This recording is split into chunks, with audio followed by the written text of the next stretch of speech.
Buenas noches, bienvenidos a cada uno de ustedes ya a la sesión número 3, entiendo, del Diplomado de Fiscalización Ambiental. Un poco acerca de mi experiencia en torno al tema ambiental, ya aproximadamente 10 años, y recuerdo que uno de los primeros espacios en los que tuve la oportunidad de participar en materia ambiental y minera fue a través del Círculo de Abogados, así que para mí es un placer volver y retornar después ya de varios años, ¿no? Hablar acerca del derecho ambiental. Hace 10 años que practico asesoría y consultoría en materia ambiental, tanto para empresas privadas, instituciones del Estado, como ya he mencionado, y cooperación internacional, específicamente a nivel de Alemania, de Suiza, Italia. Bien, en torno a ello, hemos podido observar diferentes problemáticas en torno a la fiscalización ambiental, diferentes cuellos de botella que se dan en este macro proceso, ¿no? Uno de ellos, si entendemos la fiscalización ambiental como un macro proceso, vamos a encontrar que uno de ellos, de estos ítems dentro de este macro proceso de fiscalización ambiental, es el de evaluación ambiental, que suele confundirse con la evaluación ambiental ex ante, aquella que corresponde al sistema de evaluación de impacto ambiental. Nosotros, dentro del Sistema Nacional de Gestión Ambiental, tenemos diferentes sistemas funcionales. Uno de ellos es el Sistema de Evaluación de Impacto Ambiental y el Sistema Nacional de Evaluación y Fiscalización Ambiental. Y ambos confluyen. ¿Por qué? Porque uno de ellos va a ser fuente de obligaciones ambientales y nos va a permitir poder detectar cuál es el funcionamiento que realiza el CINEFA, el Sistema Nacional de Evaluación y Fiscalización Ambiental.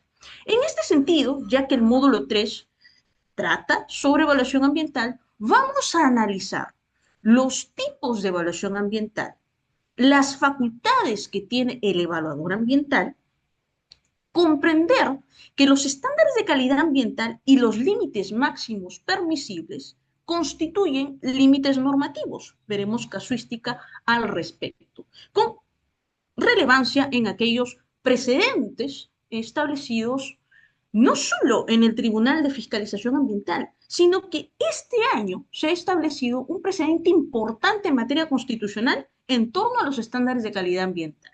Quisiera que viéramos el día de hoy. Y la participación ciudadana en torno a la evaluación ambiental. Ojo, que el derecho a participación ciudadana también ha sido cuestionado, ¿no? En torno a si se encuentra regulado a nivel constitucional, si es necesario que esté incluido el acuerdo de Escazú o no, en qué medida afecta o no su ratificación al Estado peruano. Nosotros vivimos en un contexto geopolítico bastante interesante en Latinoamérica. Miren ustedes, Bolivia y Ecuador, dos países que corresponden a lo que diría el doctor Zaffaroni, ecoconstitucionalismo andino, a la actualidad han migrado hacia una tendencia de gobiernos de derecha. ¿Esto qué implica? Que, por ejemplo, en el caso ecuatoriano, donde se señala de forma expresa los derechos de la naturaleza, va a variar las competencias en materia de fiscalización ambiental, en materia de evaluación ambiental. ¿Existirán o no? Ese es el gran dilema. Porque con una constitución tan basada en el tema de la gestión ambiental y que ahora, al cierre del Ministerio del Ambiente, porque eso es lo que sucedió en Ecuador, y del mismo modo, en el caso boliviano, que tenía dentro de su sistema jurídico la ley de la Pachamama, donde reconocía de forma expresa los derechos de la naturaleza, también va a cambiar. La geopolítica del mundo también nos marca ciertas cuestiones en el caso peruano. Por ejemplo, no es casualidad que el caso de USAID, ¿no? Eh, esta agencia internacional del gobierno de Estados Unidos, haya cerrado sus diferentes sedes en nuestro país y a nivel mundial. ¿Por qué? Porque hay una posición de parte del gobierno de Estados Unidos de no aportar por el tema del cumplimiento ambiental, ¿no? Eh, y en ese sentido, también eso nos afecta a nosotros. Otro caso en el tema peruano, y que va a tener, y a eso responde la evolución del tema ambiental, porque nosotros nos hemos centrado mucho los que realizamos consultoría, los que realizamos asesoría, nos hemos centrado mucho en el evitar las multas. Pero la legislación en materia ambiental ha evolucionado de tal forma, de tal manera, que se apuesta por el cumplimiento normativo, por el famoso compliance, por identificar riesgos. Esto significa que hay un giro de manera completa y progresiva en el tema ambiental. De esta manera, bien, podemos indicar que coloca a nuestro país en una posición interesante el famoso TLC con China. Con este hub logístico de Chancay implica que existen requerimientos mucho más, exigencias mucho más claras en torno al tema ambiental. La economía circular. El Ministerio del Ambiente ya plantea una hoja de ruta nacional de economía circular. Entonces, la fiscalización ambiental tiene que mirar de otra forma. El enfoque tiene que ser diferente. Ya no podemos centrarnos solo en tema de obligaciones ambientales. Es importante comprender las obligaciones ambientales. Nos ayuda a no caer en un paso. Pero sí debemos empezar a identificar los puntos críticos para corregirlos de forma anticipada. Y eso es un poco la intención que les presento a ustedes, no solo con esta sesión, sino con las sesiones que estarán a mi cargo. Poder convertirnos realmente en administradores y gestores de riesgos en materia técnico-legal. Bien, para iniciar la sesión del día de hoy, quería mostrarles un poco una de las características propias del derecho ambiental en general, que involucra tanto la fiscalización ambiental, la evaluación ambiental, la supervisión ambiental, etc. Me refiero al criterio técnico. Si nosotros no comprendemos que la norma jurídica necesita de la expertise técnica, no vamos a poder plantear soluciones que estén en un marco integrador, que tengan un enfoque interdisciplinario. Si no se entiende que el tema ambiental es transversal y que gran parte del derecho ambiental tiene una característica de contenido técnico, no se puede aplicar adecuadamente las normas, ni de forma preventiva ni de forma correctiva. Es por ello que a través de este pequeño video, mostrarle cuáles son los desafíos que nosotros tenemos en el ámbito ambiental. Desafíos que van por el tema de la deforestación, actividades ilegales de gran escala que exigen otra clase de esfuerzo. Recientemente acabamos de tener una modificación en materia de minería ilegal, lo que significa un cambio de paradigma, por ejemplo, en el tema de los delitos ambientales. O también puede implicar una confusión. La reciente modificatoria sobre el tema del delito ambiental de arrojo de residuos, que tengo una posición diferente al común de la doctrina, ¿no? Todo el mundo ha aplaudido acerca de que es un delito importante, pero cuidado, que el tema penal es última ratio. Y estamos empezando a equiparar infracciones administrativas con delitos ambientales. Bien, es por ello que quisiera mostrarles este pequeño video donde es un documental de Netflix, Romper los límites, la ciencia de nuestro planeta. Significa que ya hay desafíos mucho más grandes que nosotros tenemos que enfrentar y que tenemos que afrontar.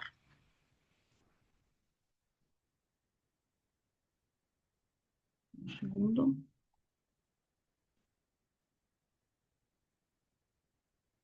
This is clear and has been communicated for the past 30 years, and still we're not moving in the right direction. I don't get depressed. I get angry. What are the systems that determine the state of the planet? This is about us. It is about our future. All is not well with our planet. As we increase our pressures on Earth, we are now crossing irreversible tipping points. Nature is being degraded at a rate and a scale that is unprecedented. When we emit CO2, about a third has ended up in the ocean. There's no sign of any wildlife at all. Based on the 7.5 million deaths, we have already crossed the boundary as far as aerosols are concerned. As we manipulate the planet's climate, we're literally playing with fire. Are we concerned about fighting the climate crisis? The window is still open for us to have a future for humanity. We still have a chance. What we do between 2020 and 2030, it will be the decisive decade for humanity's future on Earth. Human health, animal health, and environmental health, the three are so much linked. We've covered the whole planet with knowledge. The future is not determined.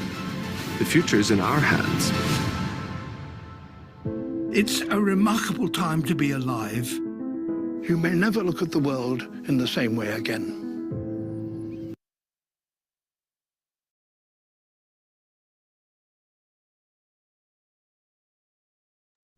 Los famosos tipping points o puntos de inflexión significa que los desafíos en materia ambiental cada vez son más latentes, ¿no? Han observado ustedes el tema de la deglaciación, la migración hacia una matriz energética más sostenible, el poder plantear acciones para gestionar, por ejemplo, desastres naturales vinculados a incendios forestales, el propio cambio climático, que la Corte Interamericana de Derechos Humanos ya ha hablado acerca del derecho a un clima sano.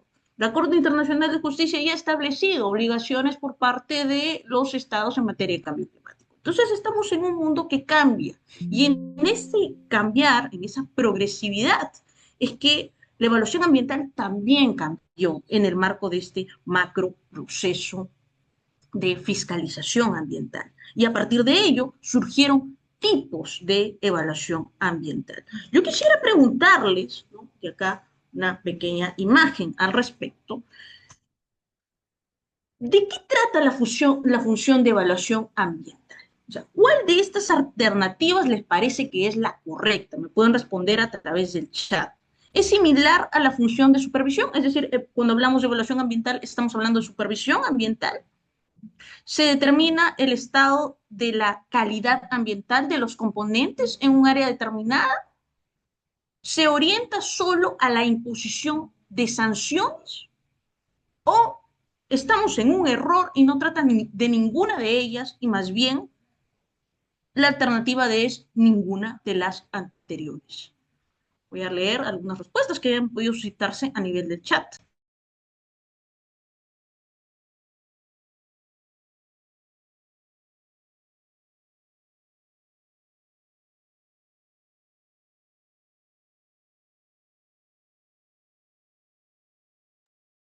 Bien, la mayoría de ustedes ha señalado la respuesta como la alternativa B. Y es correcto. La evaluación ambiental nos ayuda a determinar el estado de la calidad ambiental de los componentes en un área determinada, en medio de este macro proceso. Pero no podemos confundir, insisto, la evaluación ambiental ex ante, es decir, en medio de estos sistemas funcionales que tenemos en el Sistema Nacional de Gestión Ambiental, creamos que la evaluación ambiental es, sí, dentro del marco del SIA, que es uno de los sistemas funcionales, el proceso para poder obtener la certificación ambiental.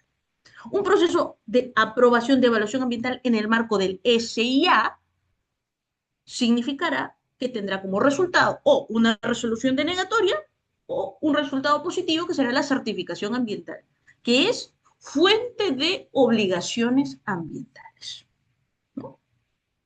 El SIA es un sistema funcional que tendrá como autoridades al INAM como ente rector, al SENACE, que evaluará proyectos de gran envergadura, otras autoridades competentes que tendrán competencias en materia de evaluación de impacto ambiental, y los opinantes técnicos, el CERNAM o la Autoridad Nacional del Agua.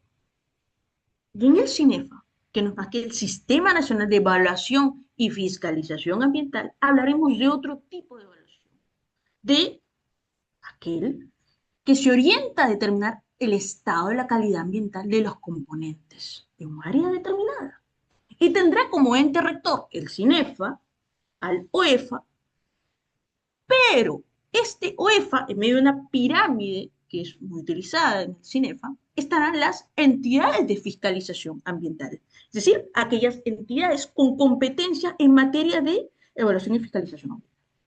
¿Quiénes ingresarán allí? entidades de fiscalización a nivel nacional, entidades de fiscalización a nivel regional, entidades de fiscalización a nivel local. Entidades de fiscalización a nivel nacional, podríamos señalar entidades como la Autoridad Nacional del Agua, en materia de gobiernos regionales, por ejemplo, la competencia en materia de pequeña minería y minería artesanal está asignada a los gobiernos regionales. O la medición de estándares de calidad del ruido estará a cargo de las municipalidades. Entonces, hay una pirámide, lo que significa que la gestión ambiental no es solo competencia del gobierno central, sino no tendría sentido una descentralización en el marco de las competencias en materia de evaluación y fiscalización ambiental. Entonces, no confundir la evaluación ambiental en el marco del SIA va a ser ese proceso para la obtención de una certificación ambiental. Y la evaluación ambiental en el marco del CINEFA, que es el otro sistema funcional, será aquella que determine el estado de la calidad ambiental de los componentes en un área determinada.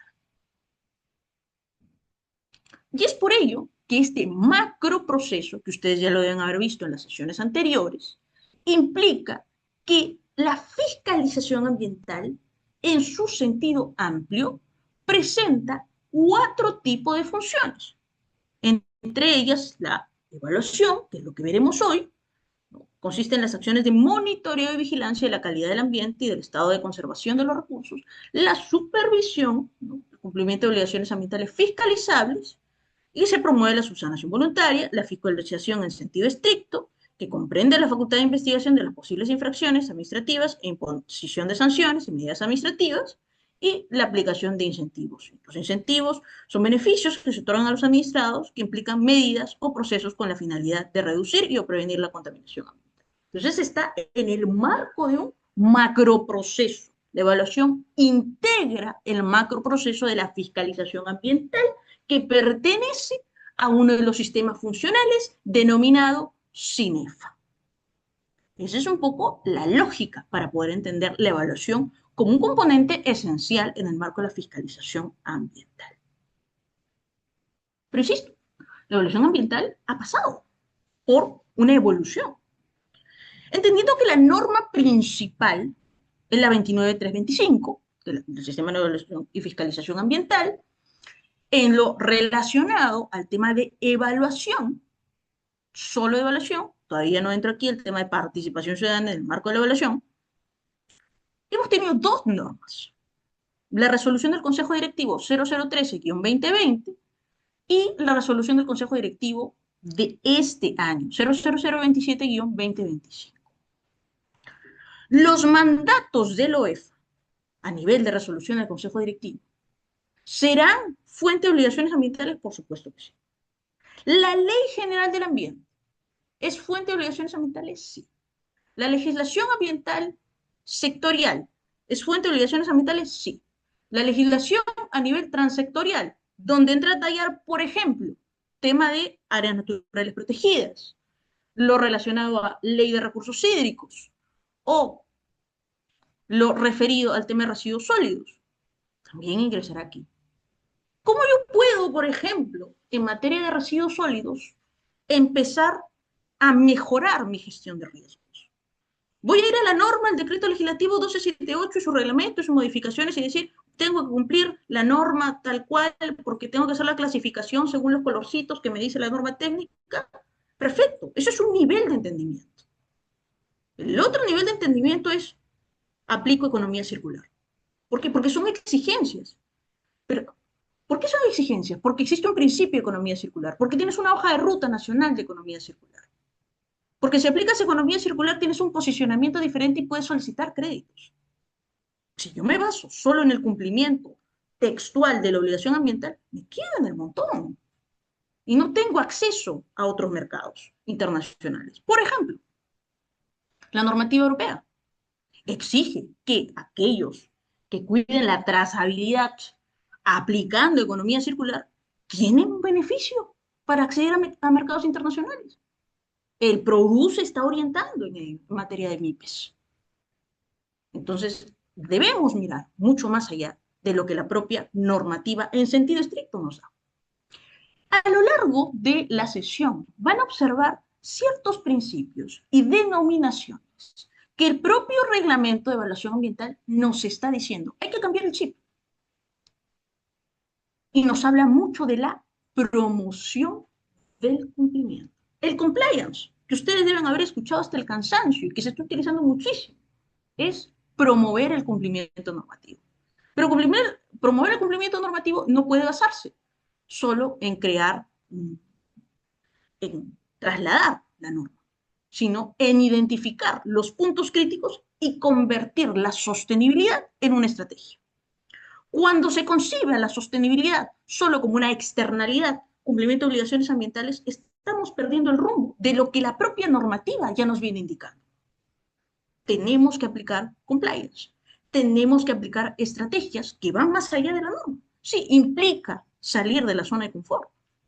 Dentro de lo particular he tenido que leer muchísimo y prepararme muchísimo en cuestiones que no son jurídicas para poder entenderlo, para poder plantear a nivel técnico. El CINEFA nos dice, a través del artículo 11, entre las funciones generales de la OEFA, que el ejercicio de la fiscalización ambiental comprende funciones de ¿qué? De evaluación, supervisión, fiscalización y sanción. ¿Destinadas a qué? A asegurar el cumplimiento de las obligaciones ambientales fiscalizables, que estarán establecidas ¿en dónde? El artículo 11.1 es bien claro, en señalarte las fuentes de obligaciones ambientales fiscalizables. Legislación ambiental, compromisos derivados de los instrumentos de gestión ambiental. Entonces, el resultado, mi certificación ambiental, se va a convertir en fuente de obligaciones ambientales y de los mandatos o disposiciones emitidos por el OEFA, las resoluciones del Consejo Directivo que vamos a ver hoy. Por su parte, siguiendo la misma lógica de la ley del CINEFA, encontramos que el literal A nos señala de forma textual en qué consiste la función evaluadora. Comprende acciones de fiscalización, monitoreo y otras similares que realiza la OEFA para asegurar el cumplimiento de las normas ambientales. Vayamos a lo que nos dice la resolución del Consejo Directivo, el reglamento de evaluación. El artículo 1, la función de evaluación incluye acciones de vigilancia, monitoreo y otras acciones similares, tales como estudios especializados que se desarrollan para asegurar el cumplimiento de las normativas ambientales. Hay una coherencia, y es que en medio de un sistema jurídico, como el de nosotros, debe haber una coherencia, debe haber una congruencia e integración jurídica. Cuando nosotros, por ejemplo, queremos resolver un caso en materia de fiscalización ambiental, debemos tener en claro cuáles son las normas que vamos a utilizar. Si yo tengo un caso sobre emergencias ambientales, ¿qué es lo que tengo que revisar primero? El reglamento de emergencias ambientales, para poder entender los plazos, si es realizado o no. ¿Se puede evitar una emergencia ambiental? Sí se puede evitar una emergencia ambiental. Se supone que es un hecho fortuito, de fuerza mayor, pero sí se puede evitar si convertimos a la sostenibilidad en una estrategia. Entre los principios que tiene el reglamento de la evaluación ambiental, en el marco del macroproceso de fiscalización ambiental, encontramos un principio importante, el de coordinación y consolidación. ¿Para qué? Para que en medio de este sistema integrado, coherente, evitemos duplicidades y garanticemos el mejor uso de los recursos entre las entidades del Sistema Nacional de Evaluación y Fiscalización Ambiental. Es decir, estamos hablando de que estamos en un sistema coordinado, que no debe existir duplicidad de funciones, duplicidad de competencias. ¿Pero qué caemos en el sector público? Yo he trabajado en el sector público, en decir, no es mi competencia. O es competencia porque, y siempre cuento esta anécdota, cuando estábamos en el sector producción, y su competencia es competencia de industria porque el pescado está congelado, ¿no? Ese fue el fundamento que me dio el Ministerio del Ambiente. Como el pescado está congelado, entonces es competencia de industria. Ese tipo de lenguaje podemos encontrar, pero no es mi competencia, yo no tengo ni idea. Entonces, lo que se debe rescatar es que las autoridades conozcan sus competencias, pero que tampoco se extralimiten esas competencias.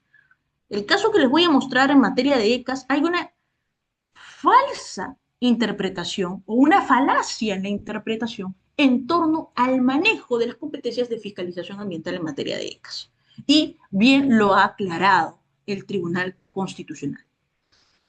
Enfoque territorial. Considerar las particularidades del territorio. Yo no puedo realizar un proceso de evaluación ambiental de manera similar sin considerar la geografía del territorio, los componentes ambientales, sociales, culturales, económicos. Culturales. Durante muchos años hemos interpretado de forma errónea que el principio de interculturalidad significa, no, yo tengo que reconocer el proceso de consulta previa. No, el proceso de consulta previa es un derecho, en primer lugar, pero no es un derecho absoluto, sino que es un mecanismo de diálogo. Es un mecanismo de diálogo que no es exigible para todos, sino que las comunidades nativas indígenas deben cumplir determinadas características que nos lo da la ley de consulta previa, que no es más que un reflejo del convenio 169 de la OIT. En buena cuenta, la interculturalidad implica incorporar los conocimientos ancestrales como una estrategia para mejorar la gestión ambiental. Pero por eso hay que comprenderlo, hay que comprender la cosmovisión de las comunidades. Y eso forma parte del enfoque territorial. Componentes sociales, cuáles son los usos y costumbres, económicos, dentro de qué ámbitos se dan, y ambientales, por supuesto, los componentes ambientales, qué clase de impactos hay, existe algún tipo de área natural protegida, una reserva, una ACP, un área de conservación privada, etc. En una unidad espacial definida, lo que permite priorizar acciones. Orientación a riesgos, y aquí vamos a empezar con este pequeño principio y los que siguen, orientación a riesgos. Entonces, ¿qué tiene que ser un consultor ambiental? Tiene que ser un administrador de riesgos, un gestor de riesgos, ¿no? Considerar el riesgo ambiental, las consecuencias y probabilidad de ocurrencia para la programación y planificación de evaluaciones. Preventivo. El derecho ambiental, en esencia, es preventivo. Nació bajo esa lógica. La Conferencia de Estocolmo del año 72 lo decía. Establecía uno de los principios macro del derecho ambiental a nivel internacional, el principio de prevención. Si no existe prevención en el derecho ambiental, habrá fallado en su efectividad. Así lo ha entendido el reglamento de evaluación ambiental, que debe ser preventivo, es decir, generar información que orienta a la fiscalización para prevenir impactos negativos. Debe existir una integración de la información, analizar, sistematizar y usar la información recabada en las funciones de fiscalización bajo los enfoques territoriales de prevención y de gestión de riesgos. Promoción del cumplimiento.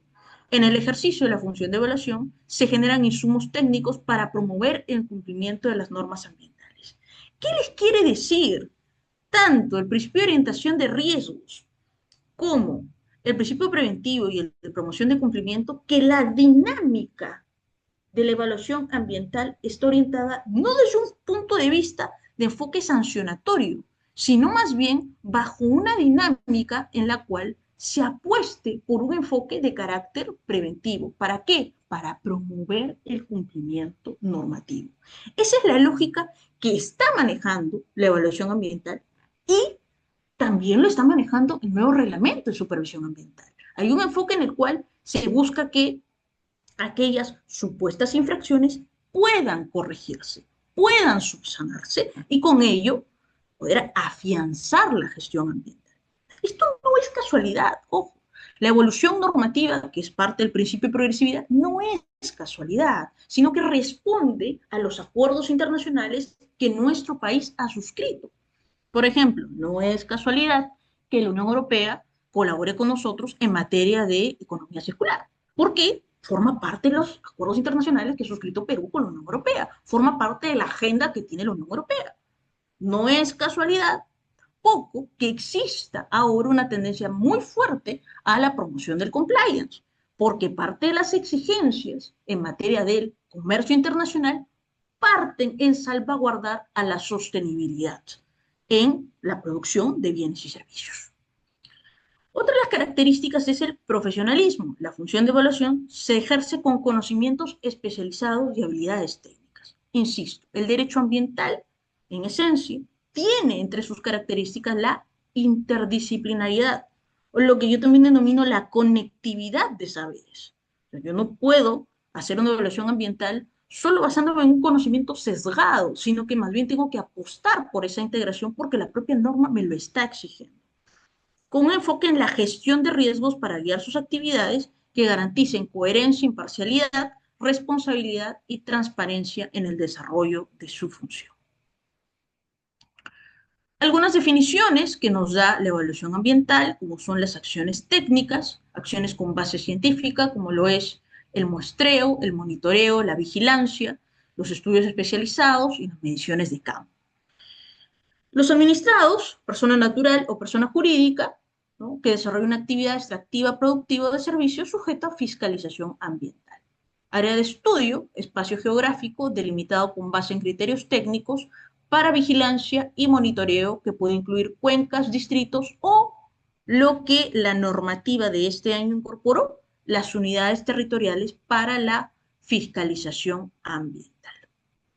Descripción cuantitativa o cualitativa de los componentes.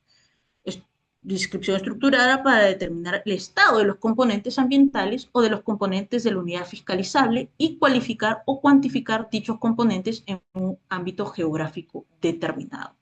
¿Qué es un componente ambiental? Es aquel elemento de la naturaleza que en materia de evaluación ambiental, tales como el agua, el aire, la flora, la fauna, entre otros. La contramuestra, que es un concepto que van a encontrar no solo en materia de evaluación ambiental, sino en el propio reglamento de supervisión ambiental, y que nos puede servir como mecanismo frente a posibles inconsistencias técnicas que nos evite llegar a un procedimiento administrativo sancionador. Estudios especializados, acciones técnicas que tienen por objeto obtener información para un mejor análisis de la calidad ambiental de una determinada área o componente ambiental evaluado. Evaluador, ya veremos las funciones del evaluador en materia del nuevo reglamento de evaluación ambiental. Intervención continua, actividad que se efectúa de manera ininterrumpida. Intervención periódica, aquella que se desarrolla con una frecuencia o con intervalos determinados. Intervención puntual, sobre un periodo específico de tiempo.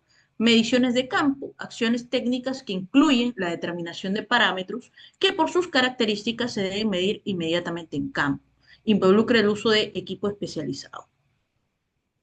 Las acciones de monitoreo, que implican la obtención espacial y temporal de información específica sobre los componentes ambientales, incluye muestreo o mediciones de campo. Los muestreos, que son recolecciones de muestras o registros de datos de componentes ambientales, ¿no?, como el agua, el suelo, el aire, sedimentos, comunidades hidrobiológicas. Y este es un elemento que puede ser materia de infracciones administrativas. ¿Quiénes deben tener un PLANEFA? Pregunta que yo lanzo y espero que puedan contestarme. ¿Quiénes deben tener un PLANEFA? Un Plan Anual de Evaluación y Fiscalización Ambiental. Este es un instrumento a través del cual cada entidad de fiscalización ambiental planifica las acciones de fiscalización ambiental de su competencia a ser efectuadas durante el año calendario siguiente. ¿Es una infracción administrativa no registrar el PLANEFA? Sí lo es. Se supone que lo deben tener las entidades de fiscalización ambiental, pero termina convirtiéndose en una de las infracciones administrativas más recurrentes de los municipios, el no tener PLANEFAs, no tener su PLANEFA, los cuales son priorizadas siguiendo los criterios establecidos en el artículo 7, lineamiento para la formulación del PLANEFA. Reconocimiento, actividad de campo ejecutada en la etapa de planificación, también comprende la coordinación con el administrado, autoridades o ciudadanía. Unidad fiscalizable, espacio físico donde el administrado desarrolla obras, acciones o actividades relacionadas entre sí que forman su actividad económica sujeta a fiscalización ambiental. Y unidades territoriales para la fiscalización ambiental. Áreas identificadas a partir del análisis dinámico de problemas y riesgos ambientales para priorizar la intervención conjunta y articulada de dos o más entidades de fiscalización ambiental. Pregunta, ¿la unidad fiscalizable y las unidades territoriales para la fiscalización ambiental son lo mismo o no? Según las definiciones que ustedes están observando. Pueden anotarlo también en los comentarios. Ahorita en breve lo voy a leer antes de pasar a la siguiente diapositiva. La vigilancia, acción técnica que implica un monitoreo periódico o continuo del estado de los componentes ambientales. ¿Será lo mismo?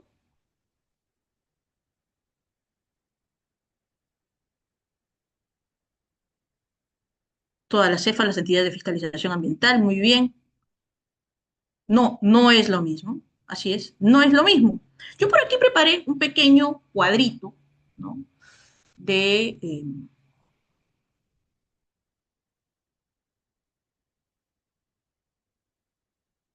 de diferenciación, ¿no? Unidad fiscalizable, el alcance, una sola empresa, operación. Unidad territorial fiscalizable, puede incluir múltiples unidades fiscalizables. Criterio de creación, actividad económica del administrado. Unidad territorial fiscalizable, análisis de riesgos, ecosistemas y conflictos.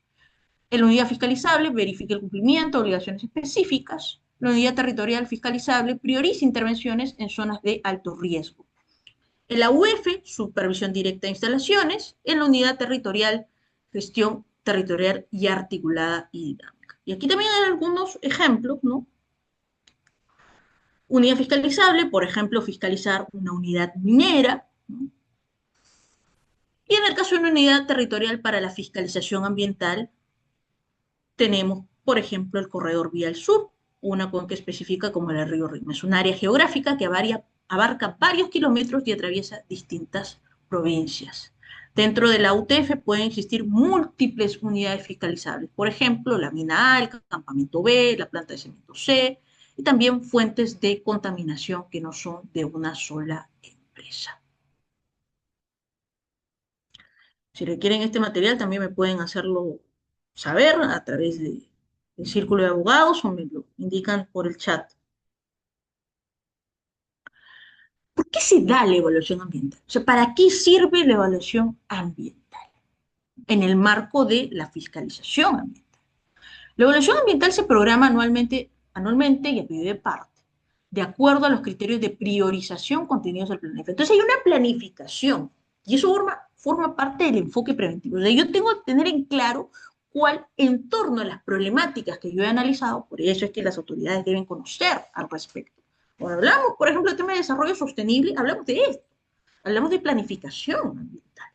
O sea, nos estamos refiriendo a tener en claro que un enfoque de desarrollo sostenible de cualquier tipo de autoridad, más aún a nivel municipal, que es el nivel más operativo que se tiene en materia de competencias, el nivel más operativo es el de los municipios.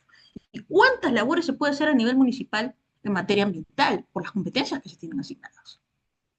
Se tiene que planificar las acciones en torno a la evaluación y fiscalización ambiental.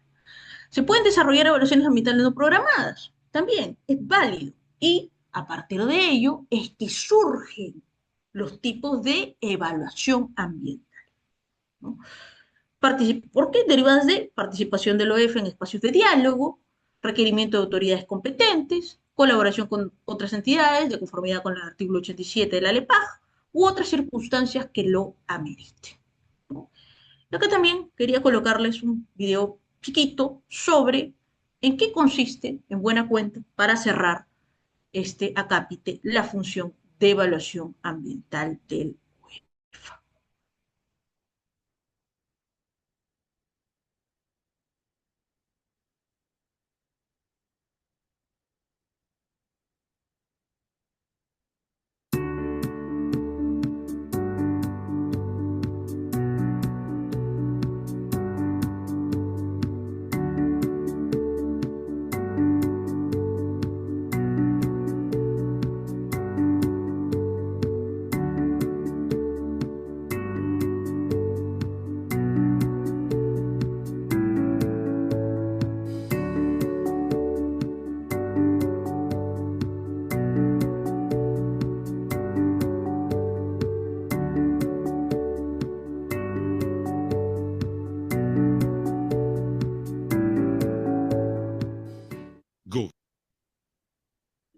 lo que ya hemos conversado al respecto acerca de la función de evaluación ambiental y la importancia de un punto de vista del principio de prevención, poder detectar, poder monitorear, poder vigilar y no llegar, y más bien que el OEFA, y para eso fue creada a través del decreto legislativo 1013. ¿Para qué fue creada el OEFA? ¿Para qué fueron establecidas las competencias en materia de fiscalización ambiental? Pues un poquito de historia.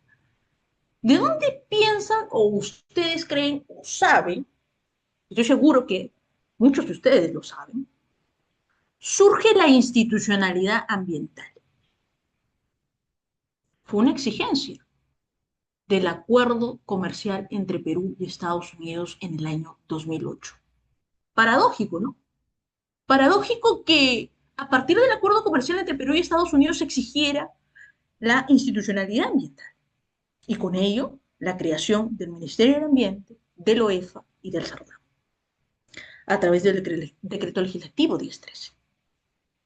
Y es paradójico porque es ahora Estados Unidos el que juega un rol diferente en materia de gestión ambiental.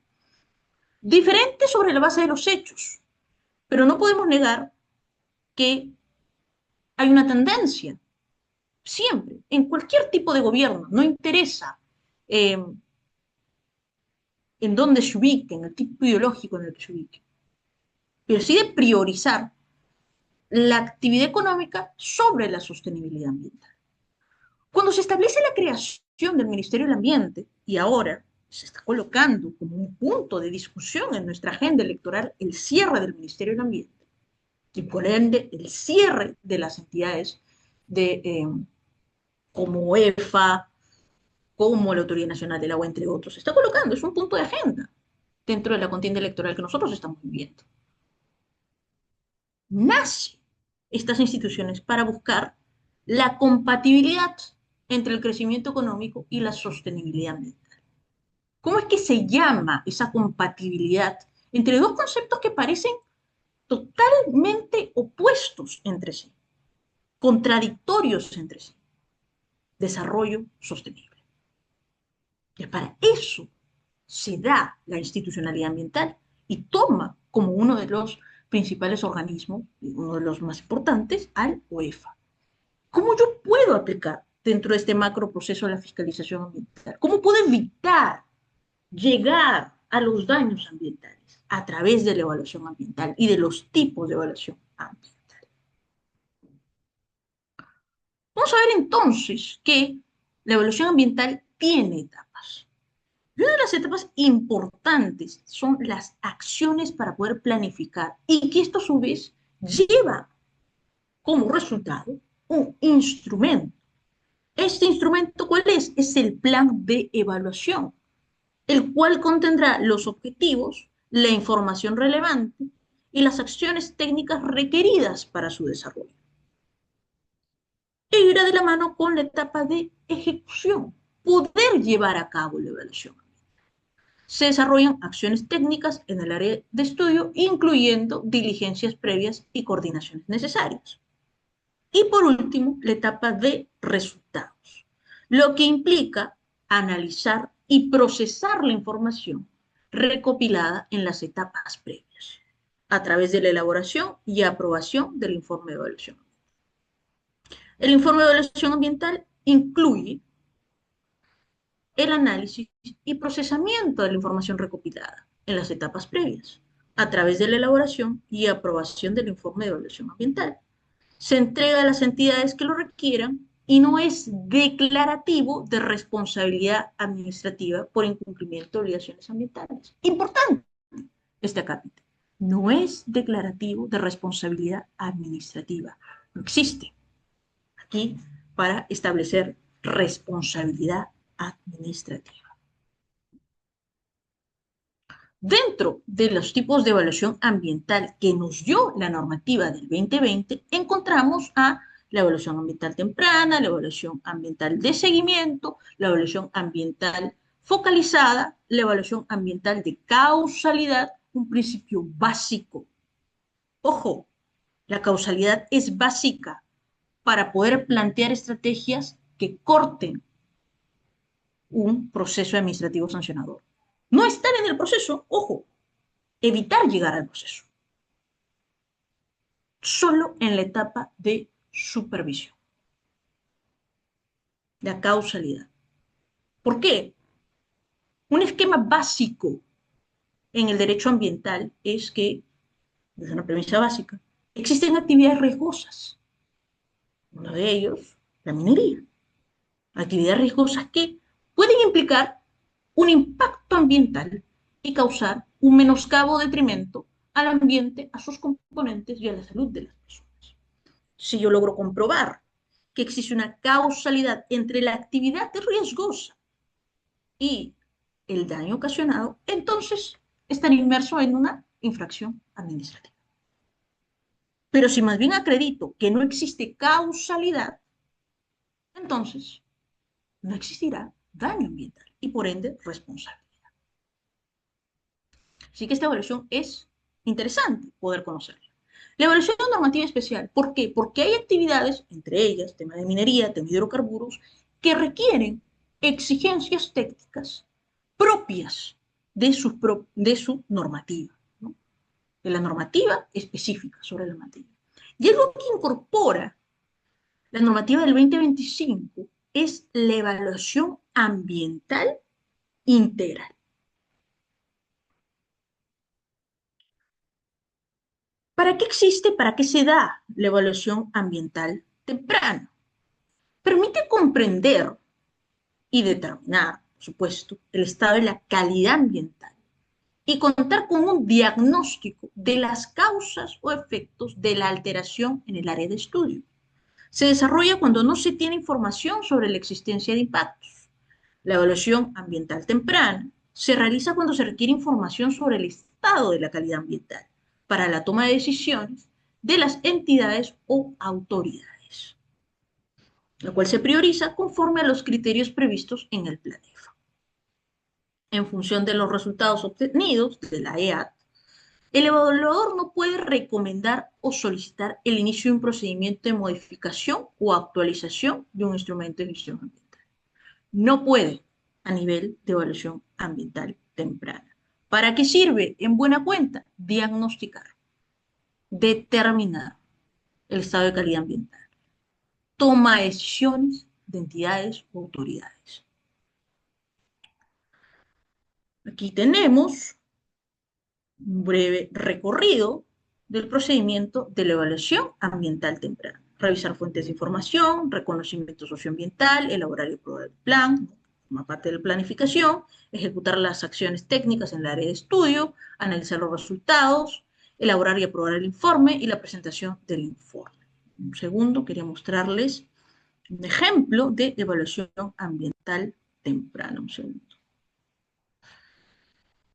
Sí, antes teníamos al CONAM, el Consejo Nacional de Medio Ambiente, que concentraba las competencias, ¿no?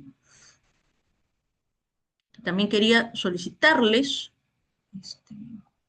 que puedan ir colocando sus interrogantes en el chat. Somos un grupo bastante extenso y me gustaría dar respuesta a la mayor cantidad de interrogantes, así que pueden ir colocándolas y no hay ningún problema, las vamos a resolver, vamos a darnos un tiempo al finalizar la sesión.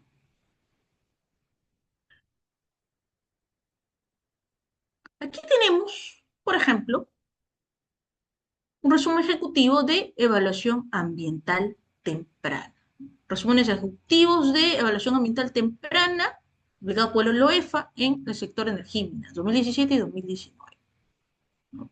Evaluación ambiental temprana en el área de influencia del proyecto minero Corani Bear Creek Mining. Evaluación ambiental temprana en el área de influencia del proyecto minero Corani Fission Energy. Encuentran el resumen, las personas que estuvieron a cargo de la evaluación. ¿Cuál es el objetivo? Evaluar la calidad ambiental en el ámbito de influencia del proyecto Corani Fission para orientar el ejercicio de fiscalización ambiental para la prevención de impactos ambientales negativos, ¿no? ¿Cuándo se llevó a cabo? ¿Cómo es que se planificó? ¿Cómo se realizaron? El primer muestreo, el segundo muestreo, el tercer muestreo, a través del OEFA. Los instrumentos de gestión ambiental que se pudieron apreciar aquí, determinar aquí la DIA. Luego la DIA tuvo una modificación de componentes accesorios a través del ITS, Informe Técnico Sustentatorio, ¿no? Los aspectos sociales, ¿no? La evaluación ambiental temprana en el ámbito de influencia del proyecto contempló la participación ciudadana, considerando lo establecido en el reglamento de participación ciudadana aprobado por el OEF. El área de estudio, ¿no? Departamento de Puno, el periodo de estudio, la metodología que se aplicó, los componentes que fueron evaluados, ¿no? Agua, suelo, sedimentos, etcétera. Yo les he dejado todo el backup de evaluaciones ambientales tempranas dentro de, el PPT.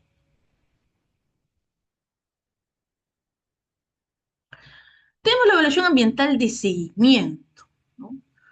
Se realiza mediante intervenciones periódicas o continuas y busca observar el comportamiento de componentes ambientales en el tiempo a través de la acción técnica de vigilancia, con el fin de generar información que permita alertar impactos ambientales negativos. La evaluación ambiental de seguimiento se realiza cuando se requiere información periódica que permita alertar sobre la presencia de impactos ambientales negativos. Allí, cuando se evidencien anomalías en los parámetros de los componentes ambientales monitoreados en una EAS, estas se reportan a la autoridad competente para la toma de decisiones sobre la adopción de acciones y medidas que aseguren el cumplimiento de la normativa ambiental. Este tipo de evaluación no requiere la emisión de un informe. Aquí también les he dejado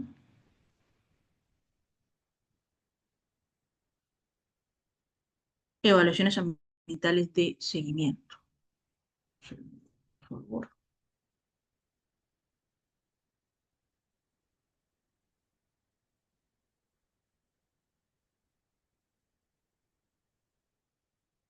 Y aquí tenemos un ejemplo de una evaluación ambiental de seguimiento, ¿no? Evaluación ambiental de seguimiento de agua superficial y agua subterránea en el ámbito de influencia en la unidad de producción Cerro Verde de la compañía minera Cerro Verde, los distritos de Uchumayo, Yarabamba y Tiabaya. Problemática: posible alteración de la calidad del agua en zonas aledañas a través de las actividades de la unidad, ¿no?, de Cerro Verde. Periodo de ejecución, documentos generados a partir del EAS, los objetivos: determinar la calidad de agua superficial, la calidad de agua subterránea, datos de la actividad realizada, vemos que se encontró aquí, ¿no? Aquí toda la gráfica de una evaluación ambiental de seguimiento, ¿no? Conclusiones: agua superficial. Los valores de los parámetros evaluados en todos los puntos de agua superficial ubicados en el río Chili se encontraron dentro del rango y no superaron los estándares de calidad ambiental para el agua. En el río Yarabamba, la concentración de sulfatos y concentración de boro superaron los ECAS para agua, categoría 3, riego de vegetales y de animales. Agua subterránea presentó concentraciones de boro que superaron los ECAS de agua para la categoría 3, subcategoría D1, riego de vegetales. Esto es lo que lograron encontrar, las conclusiones en torno a la evaluación ambiental de seguimiento.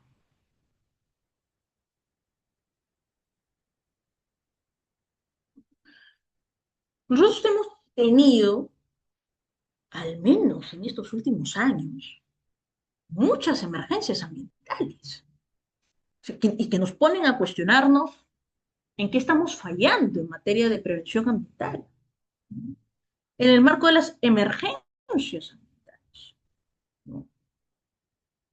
Inclusive, cuando se dio el derrame de petróleo del caso Repsol, que es conocido por todos ustedes, se estableció la necesidad de plantear un nuevo tipo penal, el famoso ecocidio, ¿no?, que se eleve a una categoría de crimen internacional este delito ambiental en el cual se causa un desastre ambiental que afecta no solo la salud humana, sino también la salud ambiental. Ustedes han observado en el primer video la salud ambiental, la salud animal, están íntimamente, la salud de las personas están íntimamente conectadas. Entonces, el caso Repsol es un típico ejemplo de emergencia ambiental, que se suscitó, que no se establecieron los planes de contingencia necesarios, que hubo una actuación tardía, se puede cuestionar muchas cosas. Pero lo que sí es, y nos invita a reflexionar y a pensar, es que este tipo de acciones no se puede continuar dando. Hemos tenido, en menos de algunas semanas, este problema de la playa Yuyos, donde se evidencia presencia de hidrocarburos. Esto nos invita a reflexionar, sí, y también da pase a otro de los tipos de evaluación que realiza el OEFA, ¿no? Que es la famosa evaluación ambiental focal. Se realiza mediante intervenciones puntuales, ¿no? El ejemplo es el Playa Yuyos, el caso Repsol, los derrames de petróleo que existen en la selva de nuestro país, etcétera. Mediante intervenciones puntuales con la finalidad de identificar si existe o no alteración en componentes ambientales determinados. Se desarrolla en respuesta a un evento imprevisible o situaciones análogas que hagan presumir la alteración de componentes ambientales. Definitivamente, en el caso Repsol, hubo alteración de los componentes ambientales y hubo una destrucción de la fauna marina, de la biodiversidad marina, hay una destrucción del ecosistema, hay una destrucción de la salud de las personas, porque no se está tomando en consideración las emanaciones, las emisiones propias de un derramamiento de crudo. Hay una afectación al derecho al trabajo de las personas, inclusive hay una afectación al tema de turismo, es decir, es un daño pluriofensivo. Está sucediendo esto en Yuyos hace algunas semanas y seguimos en la misma lógica de alegar situaciones imprevisibles o eventos imprevisibles. Pero insisto, nosotros podemos tener muy buena normativa, pero la realidad de las cosas nos está indicando que en algo estamos fallando dentro de la prevención. La EAF se realiza ante la ocurrencia de eventos que hagan presumir la alteración de componentes ambientales. La EAF se prioriza conforme a los criterios previstos en el Plan EFA. Otra de las evaluaciones importantes es la evaluación ambiental de causalidad. Es uno de los principios que más me gusta porque permite conectar la responsabilidad ambiental, artículo 9 del título preliminar de la Ley General del Ambiente, y que está sirviendo tanto para que el OEFA pueda tipificar adecuadamente las infracciones, como también cuando no las tipifica muy bien y nos sirve para archivar procesos. Se realiza mediante acciones técnicas con la finalidad de establecer una relación causa-efecto, actividad riesgosa, daño ambiental, entre la alteración de la calidad ambiental y las actividades sujetas a fiscalización ambiental. Se desarrolla a partir de la identificación de un indicio o evidencia de impacto ambiental negativo. La EAC se realiza por encargo de la autoridad de supervisión, cuando identifica la necesidad en ejercicio de sus funciones. La planificación de la EAC se realiza de manera conjunta con la autoridad de supervisión. ¿Por qué? Porque ya hay una visualización de que existe un indicio o presunto impacto ambiental negativo. El evaluador propone el alcance de la EAC a la autoridad que lo haya requerido. La ejecución de la EAC dentro de la unidad fiscalizable se realiza en el marco del ejercicio de la función de supervisión y se sujeta al reglamento de supervisión. En el marco de la EAC se pueden tomar las contramuestras que se consideren necesarias, siempre que se efectúe al mismo tiempo y en el mismo espacio físico. Para la toma de contramuestras se indican las metodologías acreditadas en caso corresponda. La EAC transforma un hallazgo de contaminación, función de evaluación, en una prueba jurídica, función sancionadora, asegurando que las sanciones de la OEFA sean impuestas con un sólido respaldo técnico y científico. Y hay que tener cuidado aquí, porque en medio de la evaluación ambiental de causalidad, el OEFA puede detectar que existe una alteración del estándar de calidad del agua, del ECA de agua, supongamos arsénico, y da por hecho que otros elementos también han afectado el estándar de calidad del agua, plomo o boro, lo da por hecho. Y es un caso que no les mostraré esta vez, pero es un caso en el cual se equiparó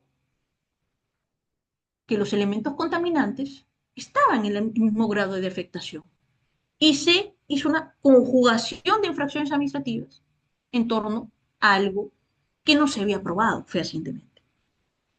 Y eso fue impugnado a nivel del Tribunal de Fiscalización Ambiental, el que determinó, a través de la prueba técnica, que solo se había alterado el estándar de calidad del agua en materia de arsénico, pero no de boro. Eso fue en un caso de una minera. Entonces, claro, se mira, pero igual, es culpable, es responsable. Sí, pero no es lo mismo la imposición de una multa de, supongamos, 40 o 50 UITs a una de 10. Se logra una reducción de la multa en segunda instancia. La evaluación ambiental por normatividad especial, ¿no? Acá también hemos puesto un ejemplo y hemos dejado también el link.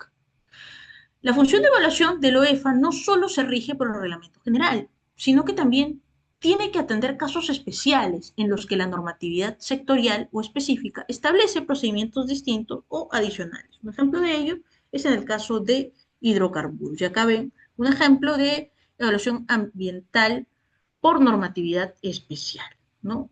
Que se realizó en el lote 192. Para ampliar más al respecto sobre esta evaluación ambiental por normatividad especial, aquí también les he dejado un ejemplo. Y esta es la incorporación que se da a nivel de la resolución del Consejo Directivo de este año, la evaluación ambiental integral. Se realiza mediante intervenciones periódicas para efectuar un diagnóstico de uno o más componentes, problemáticas o riesgos ambientales en una o más unidades territoriales para la fiscalización ambiental y determinar el estado de la calidad ambiental con la finalidad de obtener insumos para la planificación, ejecución y generación de resultados de la fiscalización ambiental. Por su alcance y magnitud, puede considerar la intervención conjunta con la autoridad supervisora, con la supervisión de entidades de fiscalización ambiental, así como con la colaboración o participación de otras entidades o autoridades técnicas o especializadas para coadyuvar el cumplimiento de los objetivos de la evaluación ambiental integral. Oportunidad se realiza de oficio o a solicitud de las autoridades, cuando se requiere información actualizada con enfoque territorial sobre el estado de la calidad ambiental para la toma de decisiones sobre una o más unidades territoriales para la fiscalización ambiental. Resultados de la EAI, según corresponda a las siguientes autoridades: a la autoridad supervisora para su incorporación en la planificación y ejecución de acciones de supervisión, a la Subdirección de Seguimiento de Entidades de Fiscalización Ambiental para que realice el seguimiento y verificación de medidas adoptadas por las EFA respecto a las problemáticas y riesgos ambientales identificados, a la autoridad solicitante cuando la evaluación sea realizado a su pedido para las acciones que le correspondan. Dentro del marco de la evaluación ambiental, tenemos facultades que ostenta el evaluador ambiental, ¿no? Aquí hemos hecho un pequeño análisis. El artículo 6 configura un perfil multidimensional para el evaluador ambiental: capacidad logística, capacidad de coordinación, por ende, criterio técnico, capacidad de adaptación, capacidad de coordinación externa, gestión de recursos y, sobre todo, rigor científico. No basta con la capacidad técnica de muestreo, se requiere una alta capacidad de coordinación, autoridad para definir el alcance y flexibilidad para adaptarse a las situaciones complejas en campo. Algunas de las facultades que tiene el evaluador ambiental en el marco del reglamento de evaluación ambiental: determinar el alcance, es decir, determinar el área de estudio aplicando criterios técnicos. Esto permite delimitar con precisión la zona de impacto para asegurar que la evaluación sea pertinente. Coordinación y reconocimiento, facultad de realizar la coordinación y el reconocimiento previo. Esto permite que el evaluador realice una organización logística, inspecciones oculares y verificación in situ antes de la acción técnica. Acciones técnicas, efectuar acciones por cada componente ambiental. Este es el núcleo de la evaluación, porque incide en todas acciones como muestreo de agua, suelo, aire, flora y fauna bajo protocolos rigurosos. Apoyo interno, requerir apoyo de órganos de línea y desconcentrados. Movilización de recursos especializados dentro del propio UEFA. Coordinación externa, es decir, coordinación con otras entidades públicas o privadas, entiéndase ANA, CERNAM o empresas para optimizar datos y acceso. Flexibilidad técnica, realizar cualquier otra actividad necesaria, es decir, cláusula de cierre que permite adaptar la estrategia para cumplir los objetivos de la evaluación. ¿Cuáles son las obligaciones del evaluador ambiental? Estar debidamente identificado, lo cual esta acreditación le va a permitir tener legitimidad y garantizar la legalidad de su actuar. Deber de informar. El tema de la información a nivel ambiental tampoco es algo que se nos haya ocurrido a nosotros. Tampoco tiene que ver, por lo menos no de forma tan directa, con el derecho de acceso a la información que tenemos en nuestra Constitución.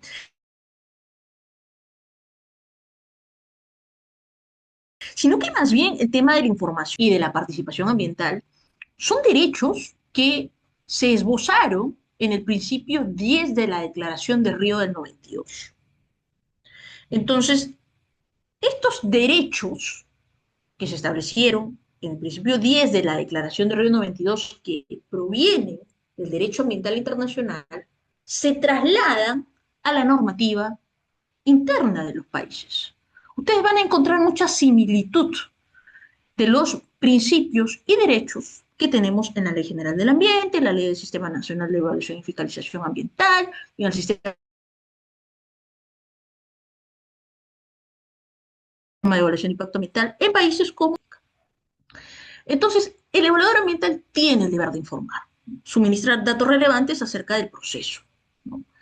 Garantizando el acceso y la transparencia de la información. Reserva, debe existir confidencialidad estricta. Yo no voy a pasar como evaluador ambiental los datos que he captado, ¿no? que he podido verificar a una empresa, a otra empresa, a la empresa de la competencia. Proteger información confidencial según la ley de transparencia. Difusión, publicidad de la información, directivamente todo aquello que no sea reservado. Informar alteraciones, acción inmediata ante el daño. Si existe evidencia de alteración ambiental, el evaluador debe notificar a la autoridad fiscalizadora competente. Es un deber de denuncia para activar correcciones o sanciones. Y bien, entramos a otro punto importante de nuestra sesión del día de hoy. Me gusta usar casos que son precedentes.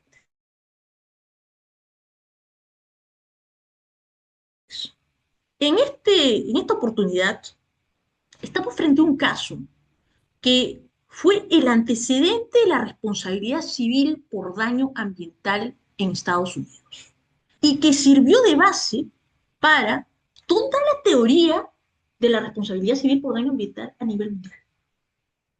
Me atrevería a decir que tanto el caso de la Gas Pacific and Electric, si ustedes ven un poco de cine, el caso que protagoniza Julia Roberts, Erin Brockovich, es un caso de la vida real, el caso de la Gas Pacific and Electric.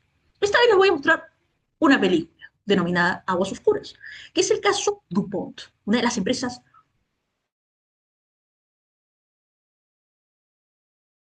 más importantes de porque, por lo que acabo de mencionarles, marca un antes y un después en cuanto al manejo del daño ambiental.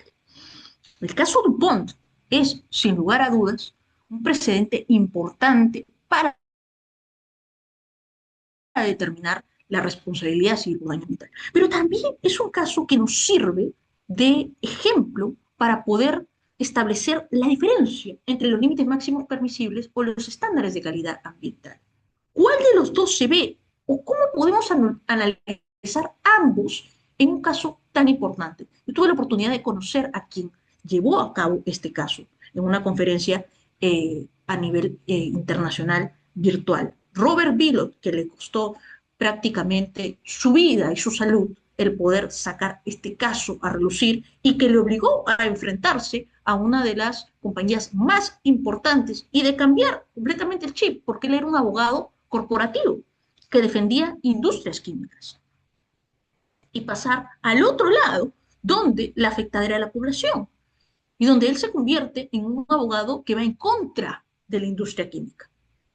Este caso es muy importante y Bilott, que dejó su vida en este caso, tiene a cargo inclusive una organización no gubernamental que defiende a personas que están afectadas por industria química. Lo importante es que es algo que pasa en todos lados, en diferentes países. La inclinación que suelen realizar organismos técnicos del Estado para la empresa. Bilott nos platicaba en esa conferencia que uno de los principales momentos en que prácticamente pierde la cordura es en que se da cuenta que una de las agencias más importantes de Estados Unidos, que es la Environmental Protection Agency, organismo técnico, como el que quieren convertir acá, porque acá se ha oído algunas voces en materia política que buscan que el Ministerio del Ambiente sea una EPA, donde prime el criterio técnico, donde se desdeñen, ojo, componentes sociales, ¿no? La EPA, de la mano del gobierno de Estados Unidos, está completamente capturada. Entonces ya no hay más criterio técnico. Pero es verdad que la EPA fue uno de los principales organismos técnicos que sentó las bases, por ejemplo, de la evaluación ambiental a nivel internacional. Yo quisiera mostrarles el tráiler y les invito también a ver esta película que sirve de mucho para ejemplificar todo lo relacionado al derecho ambiental. Aguas oscuras. Un segundito.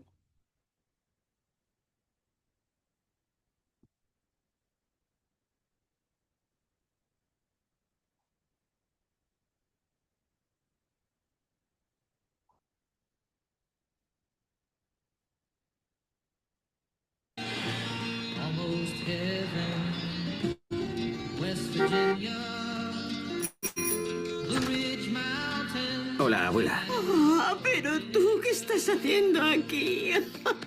Tu abuela me dice que su nieto es un superabogado medioambientalista en Cincinnati. Soy un abogado defensor corporativo. ¿Y? Defiendo a empresas químicas. Pues ahora puedes defenderme a mí.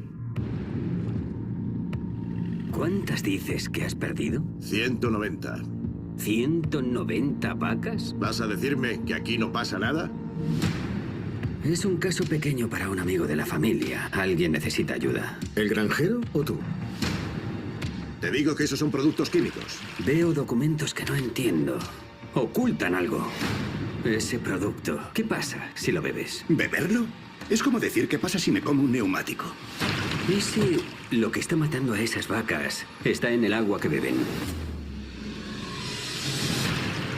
En DuPont, vivir mejor mediante la química es nuestro ADN. Tienes que decirme qué diablos pasa. DuPont ha estado envenenando conscientemente a 70.000 residentes desde hace 40 años. Lo sabíais y no hicisteis nada. ¿Quieres tirar tu carrera al garete por unas vacas? Vas a coger todo lo que sabes y volverlo contra una empresa icónica como un informador. ¿No es así? ¿No es así? ¿No es así? Sí. Tienen todo el dinero, todo el poder y lo usarán. Lo sé, yo era uno de ellos. Nuestro gobierno está en manos de DuPont. Intentan obligaros a que me hagáis parar. Está dispuesto a arriesgar su trabajo, su familia, por un desconocido que necesita su ayuda. El sistema está amañado. Quieren que pensemos que nos protege. Nosotros nos protegemos, nosotros.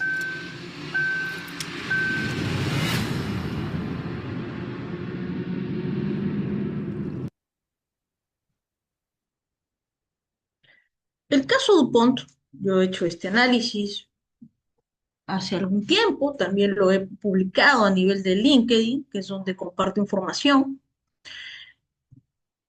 Pero es interesante porque nos ayuda a poder establecer de forma práctica cuál es la diferencia entre un estándar de calidad ambiental y un límite máximo permisible. DuPont da para realizar un análisis desde el punto de vista de la responsabilidad civil por daño ambiental, daños ambientales, buen gobierno corporativo o mal gobierno corporativo, la importancia del compliance, los propios ECAs y LMPs, da para un análisis completo, ¿no? Y si ustedes son docentes o se dedican a un tema de consultoría o de asesoría,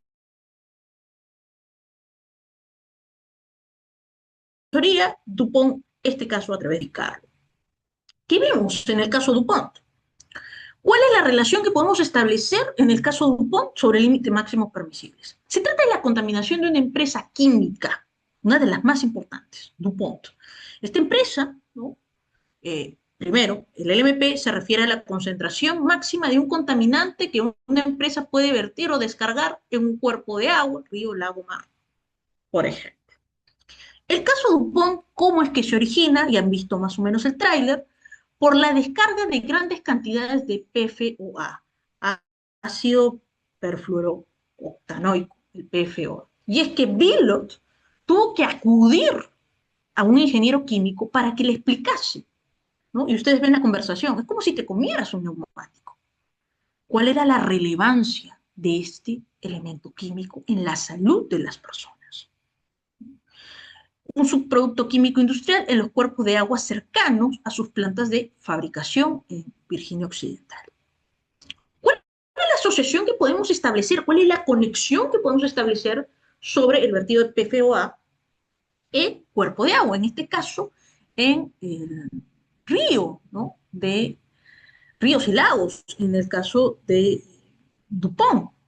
La controversia se centra en que DuPont vertió efluentes con concentraciones de PFOA que contaminaron gravemente el ambiente, lo que en esencia representa un incumplimiento de lo que serían los LMPs si se hubiera aplicado correctamente, o si se hubiera existido en ese entonces, porque el PFOA no estaba dentro de la lista de elementos químicos en ese entonces en la EPA. O si hubieran existido los límites para ese contaminante en ese momento. ¿Y por qué no existían? ¿Porque a la EPA se le pasó? No, no, sino porque no se iban a meter con una empresa tan grande como era DuPont, porque DuPont fabricaba todo lo que era elementos de cocina con teflón, donde existía este químico, el PFOA. Relación con los ECA, estándares de calidad ambiental. El ECA se refiere a la concentración máxima de un contaminante que puede estar presente en el cuerpo de agua receptor, la fuente natural, garantizando que el agua sea apta para sus usos. En el caso de DuPont, resultó en la contaminación del agua potable, aguas subterráneas, pozos y suministros de las comunidades circundantes con PFOA. ¿Cuál es la conexión que podemos establecer del ECA en el caso DuPont? El agua contaminada con PFOA de DuPont superó cualquier nivel que se considerara seguro para el consumo humano y la salud, violando el principio de los ECA de proteger la salud pública y la calidad del recurso hídrico en sus fuentes naturales. Entonces, tanto los ECA como los LMP, ¿hacia dónde apuntan como instrumentos de gestión ambiental? A prevenir la contaminación. Los ECAs son establecidos por el MINAM, fijan valores máximos permitidos de contaminantes en el ambiente. El propósito es garantizar la conservación de la calidad ambiental mediante el uso de instrumentos de gestión ambiental sofisticados y de evaluación detallada. En el Perú tenemos 5 tipos de ECA: agua, aire, suelo, ruido, radiaciones no ionizantes.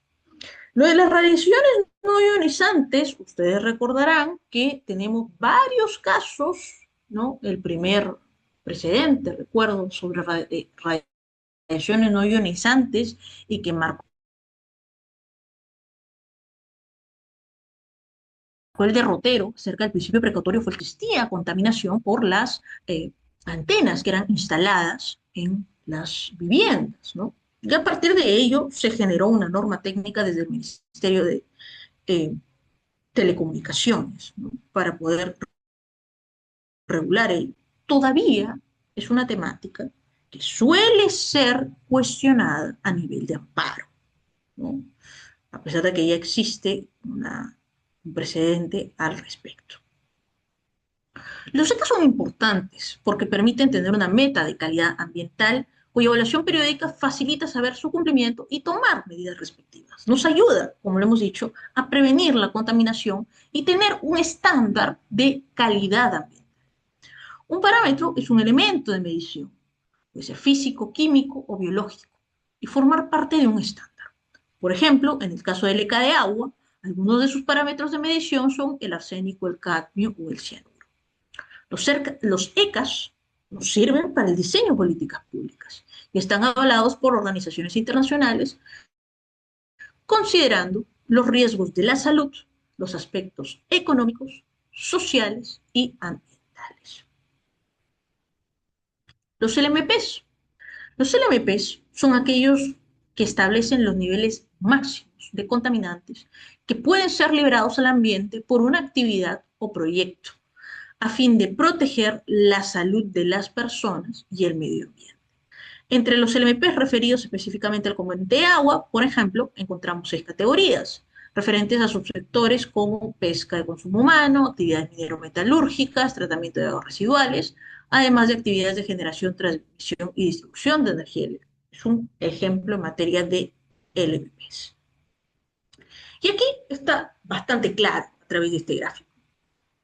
¿Cómo determinamos LMPs? Efluente. Cuerpo receptor, estándar de calidad ambiental. El efluente, como lo pueden ver, es el punto rojo, ese es el punto de muestreo, y en el caso del ECA, en este caso ECA de agua, en el cuerpo receptor. Más claro, un cuadro de diferencias. Definición: el estándar de calidad ambiental mide la concentración de contaminantes presentes en el ambiente como cuerpo receptor.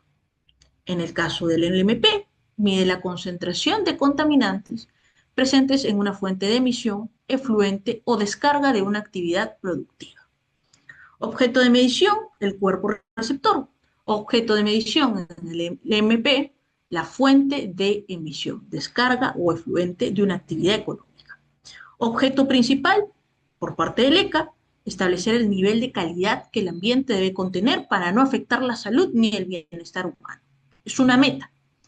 En el caso del LMP,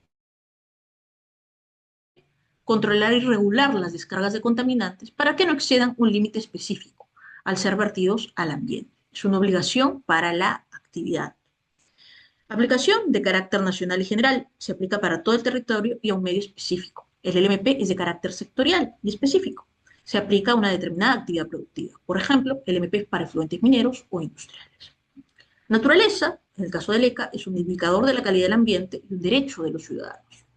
En el caso del LMP, es una obligación de cumplimiento para las empresas y una herramienta de fiscalización directa.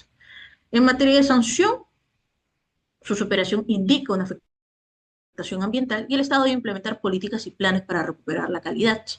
En el LMP, si un cumplimiento supera el límite, es directamente sancionable por la autoridad competente.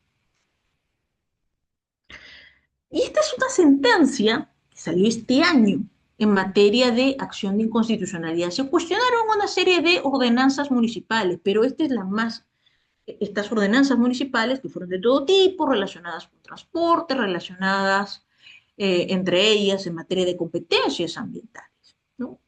Y es que las municipalidades distritales buscaron establecer mayor rigurosidad a los estándares de calidad, en este caso del ruido, alegando sus competencias en materia ambiental, porque no olvidemos que los municipios tienen competencias en materia de evaluación y fiscalización ambiental, las tienen, dados por la propia ley del CINEFA, otorgados también por la propia ley general del ambiente, ha esbozado que hay competencias ambientales en materia ambiental por parte de los municipios o de los gobiernos locales. Pero aquí los municipios querían, ¿no?, buscaban que el ECA de ruido, que ya estaba establecido, fuese más riguroso a través de una ordenanza municipal. Fueron declaradas estas ordenanzas como inconstitucionales. Y el fundamento jurídico que más resalta esta sentencia sobre los ECAs es el siguiente. En cuanto a los reglamentos nacionales, deben ser respetados en el ejercicio de tales competencias. Entre estos reglamentos se encuentra el Reglamento de Estándares Nacionales de Calidad Ambiental para Ruido, aprobado por el Decreto Supremo 085-2003-PCM. ¿Qué le está diciendo acá el Tribunal Constitucional a los gobiernos locales? Cuidado, está perfecto que quieras fiscalizar ambientalmente, pero ojo, tú no puedes ir más allá de lo que la normativa nacional y de lo que el ente rector te ha establecido. ¿Por qué?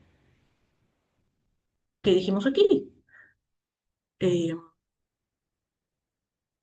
Los SECA son establecidos por el Ministerio del Ambiente. Sirven para el diseño de políticas públicas y están avalados por organizaciones internacionales. Veamos un poco de casuística sobre límites máximos permisibles. También he dejado la referencia y lo que vamos a ver de manera breve son precedentes a nivel del Tribunal de Fiscalización Ambiental. Yo entiendo cuando se cita a la DFAI, a la Dirección de Fiscalización Ambiental, unos pronunciamientos al respecto, ¿no?, de la DFAI. Pero lo que es verdad es que tenemos al Tribunal de Fiscalización Ambiental, que es la segunda instancia y que nos permite establecer precedentes administrativos, y eso nos brinda lo que en derecho denominamos seguridad jurídica. Y si se tiene seguridad jurídica, se tiene también un parámetro acerca de cómo podemos evitar una infracción. Sobre la naturaleza de la infracción, el MP instantáneo e insubsanable, criterio establecido, se prueba como precedente que exceder los límites máximos permisibles es una infracción de naturaleza instantánea y por lo tanto insubsanable. Implicancias en materia de responsabilidad. Una vez que el incumplimiento ocurre, no hay forma de arreglar la infracción para que la acción sancionadora cese. La sanción procede al comprobarse la excedencia, pero lo que refuerza el carácter de la responsabilidad objetiva. ¿Qué significa? Que debe existir una causalidad. Caso que he tenido que enfrentar. Una cementera conocida, le habían agregado delito de contaminación ambiental por haber sobrepasado límites máximos permisibles. Pero no se logró comprobar el nexo causal. No existía nexo causal. Entonces siempre va a ser en el marco de la responsabilidad objetiva. La responsabilidad ambiental que nosotros conocemos en el título preliminar, el artículo 9, y que de la mano con lo que se denomina responsabilidad ambiental general, en la Ley General del Ambiente, es que debe existir esa causalidad. Aldo, si me puedes hacer la pregunta, porfa, a través del chat para poder leerla. Este es un precedente, ¿no? Agrupamiento de incumplimientos de LMPs, ¿no? El famoso principio de no bis in idem, no responsabilizar a la persona por un mismo hecho cuando existe una identidad, ¿no?, entre los hechos realizados, el administrado en este caso, ¿no?, y la sanción. Aplicación en el marco del LMP, cuando existen diversos incumplimientos del LMPs, diferentes parámetros, puntos de control o porcentajes de excedencia en un mismo evento de supervisión, solo se imputa la infracción más grave.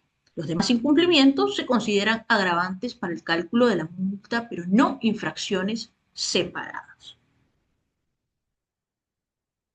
Y bien, antes de pasar a la participación ciudadana en materia de evaluación ambiental, voy a leer algunas interrogantes que pueden haberse suscitado a lo largo de la sesión del día de hoy.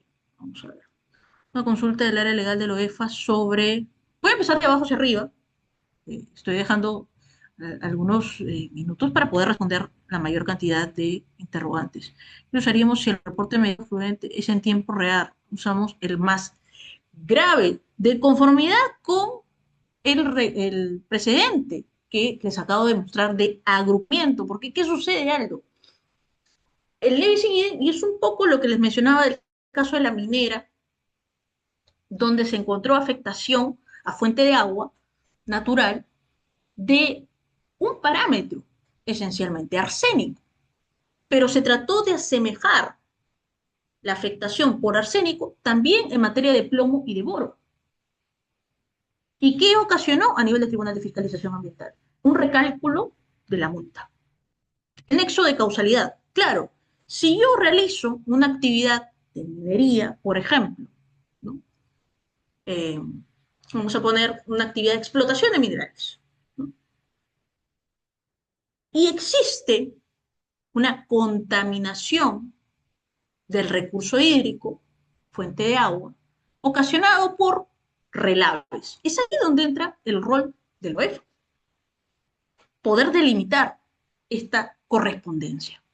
El nexo de causalidad es que me indiques que esa agua de esa fuente natural está contaminada por los relaves mineros. Ahí yo establezco una conexión entre la actividad riesgosa, que es la de explotación de minerales y mal manejo de relaves mineros, considerado pasivo ambiental, y la contaminación del recurso hídrico. Otro ejemplo claro, lo ocasionado en el caso de Repsol. El derrame de petróleo, ¿qué ocasionó? Eso está ocurriendo, pero nadie dice nada. Habría que ver el caso. Yo, como les he mencionado, Eliseo, hay muchos puntos de discusión que siento, quizás aquí estoy con algunos funcionarios de OEFA, que estamos fallando quizás, ¿no? En materia de prevención ambiental. Pero en eso consiste el nexo de causalidad. En el derrame de petróleo, antes, para concluir, ¿no? ¿Qué ocasionó? Contaminación del recurso hídrico, muerte de biodiversidad marina. ¿Pero por qué fue? Por el derrame de petróleo. Entonces, allí existe la conexión entre la actividad riesgosa, ¿no? Refinamiento de hidrocarburos y el daño ocasionado. Responsabilidad objetiva.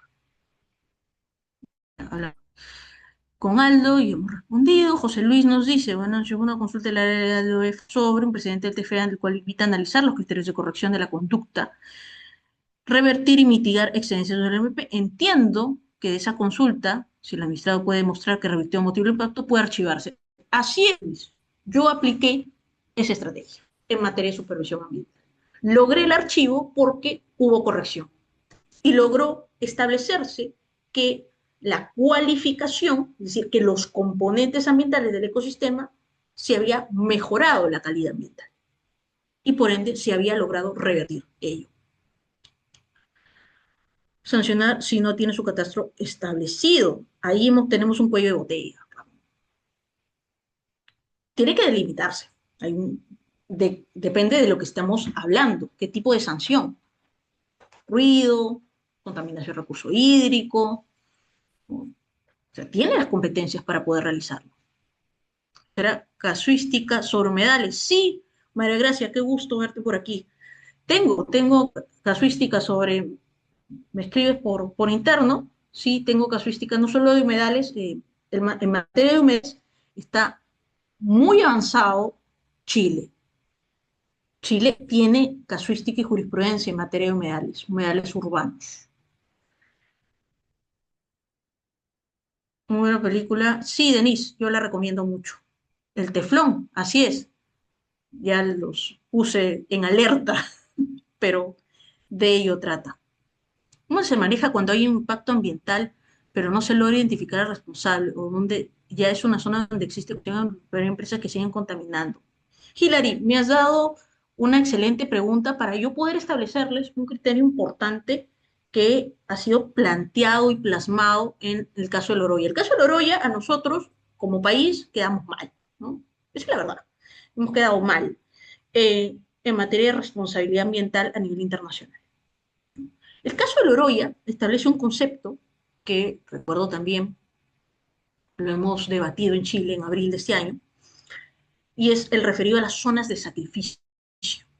Nos está diciendo Hilary en su pregunta.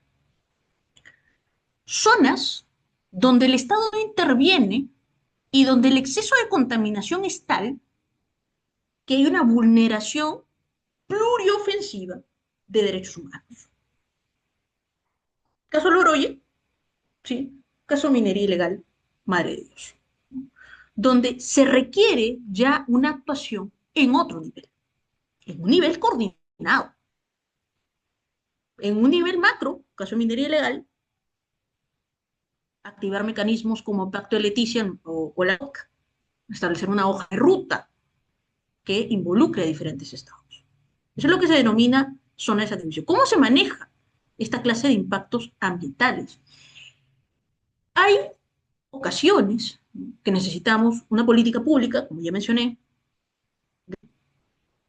en nivel operativo. El primer nivel operativo es los gobiernos locales, el segundo gobiernos regionales y luego la autoridad central.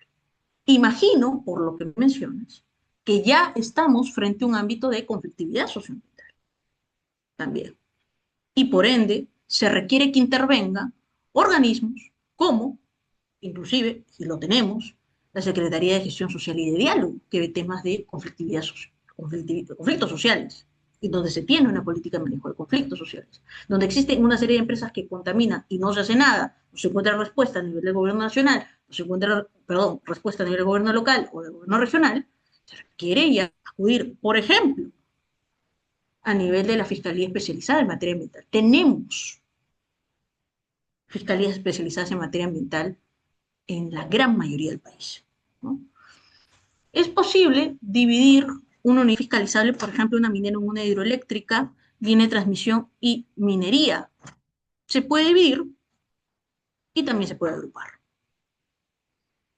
Estamos hablando de los EIAs de una forma correcta por parte de los organismos públicos competentes. Los EIAs son copias de otros. No es algo que, bueno, también he estado en el otro lado, que es en la parte de la evaluación ambiental. He sido evaluador ambiental. Y definitivamente he encontrado en los procesos de evaluación ambiental para la obtención de la certificación ambiental este tipo de cuestiones.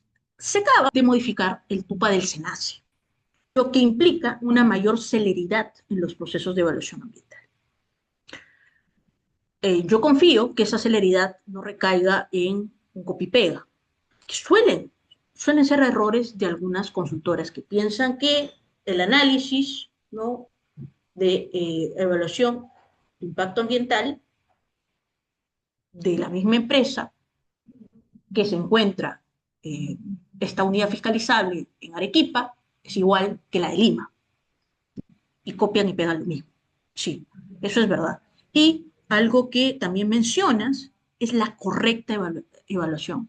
Como existían plazos tan largos, ¿no?, dormía el sueño de los justos ambientales, ¿no? Estamos hablando de evaluación ambiental en el marco de la SIA. En la pregunta que me plantea Daniel, ambientales son aplicables también para los gobiernos locales como municipal. Claro, los gobiernos locales son las municipalidades. ¿En qué casos concretos se aplicaría? Planefa. Tarea. Revisen, ustedes son de diferentes partes del país, si sus municipalidades tienen en su página web su Planefa. Y otra cuestión más, si están cumpliendo el Planefa. Proporcionar el enlace para... antes de que exista el MINAM, que ya era el CONAM, así es. Y apoya técnicamente la supervisión ambiental, verificar el cumplimiento en campo, corrige y sanciona, así es. Evaluación ambiental, fiscalización y supervisión ambiental. Claro, estamos en un macroproceso. La evaluación ambiental es el primer estadio del macroproceso de la fiscalización ambiental. Va así: evaluación ambiental, macroproceso de fiscalización ambiental en el marco del Sistema Nacional de Evaluación y Fiscalización Ambiental. Primer estadio, evaluación ambiental. Segundo, fiscalización ambiental. Tercero, supervisión ambiental. Y por eso que también el Círculo de Abogados ha diseñado el diplomado bajo esa temática, bajo esa idea, ¿no?, de poder que ustedes conozcan los 3 estadios en el marco de fiscalización ambiental. ¿Por qué sucede? Sucede que nosotros entendemos fiscalización ambiental solo como fiscalización ambiental en sentido estricto y nos olvidamos de la evaluación ambiental o nos olvidamos de la supervisión ambiental. O llegamos a la supervisión ambiental que puede redundar en un PAS y ahí estamos muertos. No sabemos qué hacer. Bien, antes de culminar, vamos a hablar acerca de la participación ciudadana en el marco de la evaluación ambiental. Se basa en principios claros como lo es la buena fe, la flexibilidad, promover la participación, el enfoque de género, el enfoque de interculturalidad, la transparencia, la responsabilidad, la igualdad de derechos y el enfoque basado en derechos humanos y mejora continua. Priorización de la participación ciudadana. Se puede participar en un proceso de evaluación ambiental en el marco de la fiscalización ambiental. Sí se puede hacer. ¿Cómo se puede hacer? ¿Y cuál es el orden de prelación que establece la norma recientemente publicada en el 2024? Primero, actores sociales que residan, presten servicios, estudien o realicen otra actividad en el área de influencia del proyecto. Actores sociales que residan, presten servicios, estudien o realicen otra actividad en el área de estudio del proyecto. Actores sociales que sean participantes, actores sociales que hayan mostrado interés en la actividad o proyecto. Facultades del evaluador en el proceso de participación ciudadana. Realizar visita de reconocimiento en campo a fin de validar la ubicación de los posibles puntos de muestreo y evaluar la inclusión de puntos sugeridos por los participantes. Esta es una forma, y me da gusto poder hablar sobre participación ciudadana en el marco de la evaluación ambiental, de involucrarse en la evaluación ambiental de forma preventiva. Porque se piensa que la participación ciudadana solo tiene que estar en el ámbito de ¿qué? De la denuncia, a nivel administrativo, a nivel penal. No, se puede participar a nivel de evaluación ambiental. Y es clave, aquí les he dejado un video acerca de cómo se lleva a cabo un taller de EAT, evaluación ambiental temprana, con participación ciudadana. Elaborar el acta de realización como mecanismo de participación ciudadana, suspender los mecanismos de participación ciudadana por razones justificadas, determinar la pertinencia y el desarrollo o un número de mecanismos de participación ciudadana a implementarse. Obligaciones del evaluador en el proceso de participación, realizar la inducción a los participantes, informar a los participantes sobre el plan de evaluación, informar sobre facultades, deberes y restricciones, brindar las facilidades para garantizar que el acompañamiento de los participantes acreditados se realice en condiciones seguras, asegurar su integridad y seguridad. Facultades del participante en el proceso de registrar su asistencia, proponer puntos de muestreo, ser designado como participante acreditado para efectuar el acompañamiento en la ejecución de la función evaluadora. Entonces estamos observando otro nivel de participación. Por eso les comento, cuando se realiza la triada de derechos de acceso de la Declaración de Río 92, lo que se dice es una forma de promover la democracia ambiental, ejerciendo esta triada de derechos de acceso. Pero la participación tiene y va de la mano un nivel mucho más alto, que es el de la gobernanza ambiental. Y ese es el nivel de ciudadanía que nosotros debemos aspirar, el de gobernanza ambiental. Tener la capacidad de articular con actores públicos, privados, para proponer soluciones. Y eso nos lo da este reglamento en materia de evaluación.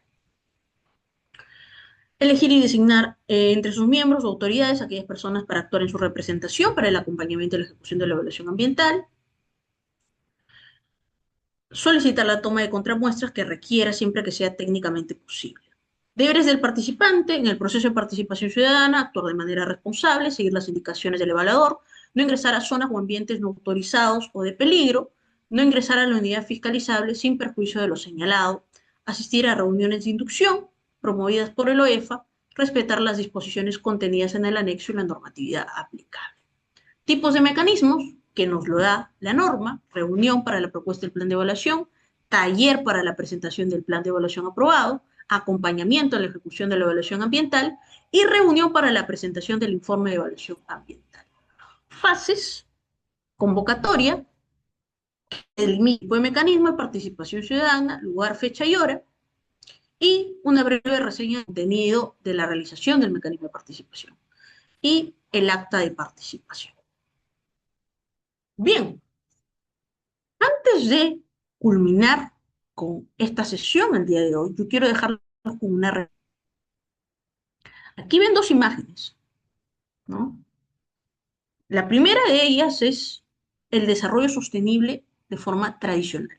Eso es un dinosaurio, ¿no? En vía de extinción, bastante grande, poco inteligente, lento. Y por el otro lado está el desarrollo sostenible de forma moderna, con nuevas estrategias, con nuevas técnicas. Yo quisiera proponerles, no solamente en la sesión, sino en las sesiones que podré dictar, cambiar el chip, porque la normativa, que cada vez es más fuerte en los últimos años, cuyas exigencias están en el marco del mercado internacional,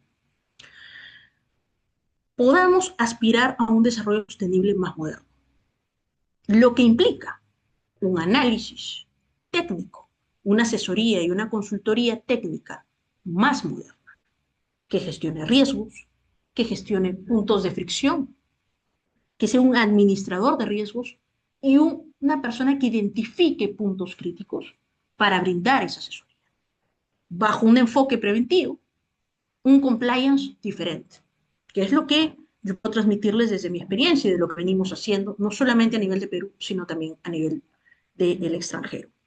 Y los dejo con esta interrogante. ¿Estamos anclados en el pasado o vamos a buscar impulsar el futuro? Bien, yo les agradezco a cada uno de ustedes la asistencia el día de hoy, sus intervenciones. Si tuviesen alguna interrogante adicional y que por temas de tiempo no hayamos podido contestar, pueden encontrarme en mi LinkedIn como Kathleen Segarra Delgado. Ahí compartimos información importante y también resolvemos aquellas dudas que hayan quedado de la sesión del día de hoy o cualquier tema que sea de su interés, ¿no? Me encuentran con mi nombre, Kathleen Segarra Delgado, en LinkedIn. Yo les agradezco y ya nos veremos en la siguiente sesión, que lo tenemos de manera previa al 24 de diciembre, el día martes 23. Muchas gracias.